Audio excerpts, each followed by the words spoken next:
नमस्कार मंडळी, श्री स्वामी समर्थ. येत्या 17 ऑक्टोबरला म्हणजे शुक्रवारी आले आहेत वसुबारस.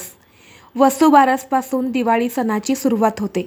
दरवर्षी रमा एकादशीच्या दिवशी वसुबारस हा सण साजरा केला जातो. वसुबारसपासून दिवाळीचा पहिला दिवा लावला जातो. या दिवशी गाय आणि तिच्या वासराची पूजा केली जाते.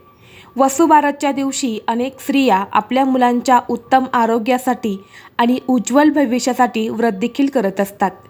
आणि म्हणून या दिवशी मुलांसाठी काही प्रभावी उपायसुद्धा आपल्या ज्योतिषशास्त्रामध्ये सांगितले जातात. आपल्याला वसुबारसच्या दिवशी शिवपुराणामध्ये सांगितलेला एक प्रभावी उपाय करायचा आहे. वसुबारसच्या दिवशी प्रत्येक आईने आपल्या मुलांसाठी हा एक दिवा लावायचा आहे. हा दिवा लावल्याने मुलांचे सर्व दोष, अडचणी, संकटे दूर होऊन अभ्यासात प्रगती, नोकरीत भरभरून यश मिळेल.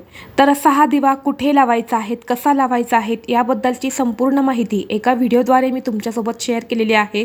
तो व्हिडिओ पाहण्यासाठी या व्हिडिओच्या खाली जो छोटा त्रिकोण दिसत आहे त्या त्रिकोणावरती तुम्ही क्लिक करा, म्हणजे योग्य ती माहिती तुमच्यापर्यंत येईल. धन्यवाद.